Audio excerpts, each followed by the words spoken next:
And I conclude with one hadith and one final advice. Nabi sallallahu alayhi wasallam, he taught us that in our adhkar al-sabah wal-masa, we're supposed to say, La ilaha illallah wahdahu la sharika lah, lahul mulku wa lahul hamdu wa huwa ala kulli shay'in qadir, 100 times. 100 times. This 100 times could be divided during the day and the night. It doesn't have to be consecutive. You can say 50 in the day and 50 in the afternoon. But in one day you say it 100 times. And what's the result? Nabi sallallahu alayhi wasallam, he says, number one, kana, it is equal in reward to as though you have freed 10 slaves from the children of Ismail. Yani, the slaves from the children of Ismail are the Arab slaves. And it was known that the Arab slave is much more expensive than any other slave because of the strength he has, the ability he has, and so on. The obedience he has to his master, the loyalty he has to his master. So he was more.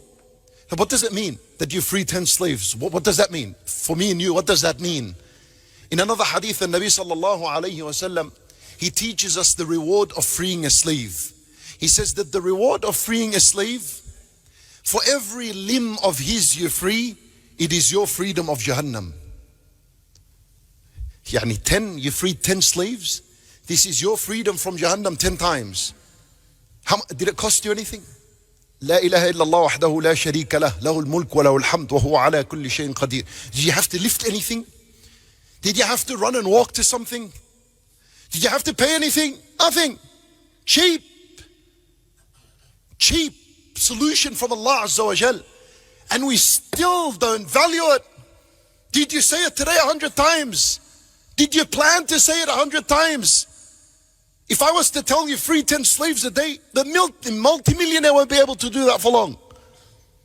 Might do it for a few years and then it's bankrupt. It's not costing you $1.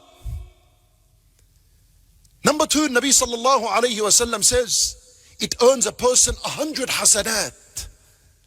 Well, hasana is precious in Ramadan. Number three, it wipes away 100 sayyat. See where the goodness is? Who commits 100 sins a day? Who among us commits 100 sins a day? Yani the idea is, even if you're committing 100 sins, there's your solution. Every morning, to say it 100 times. And it'll clean these 100 sins of yours. And then it raises a person 100 levels in the paradise. And then you are the best of mankind on the day of judgment, except someone who has said it more than you. He deserves to be in number one position. With Salaf rahimahumullah, that when we speak about the, do you think they said it 100 times? Salaf rahimahumullah, minimum 1,000, 2,000, 10,000 times a day. That's minimum of dhikrullah. And I'm giving you a reality. If you read the book, Siyar A'lam al-Nubala, a huge book, it speaks about the biography of the Salaf, of a Sahaba, of a Tabi'een. When you read in their biography, you find, وَكَانَ يَذْكُرُ اللَّهَ how many times? And this one 6,000 times, 5,000 times. Old woman, 10,000 times minimum. Quran, reading, all of this dhikr.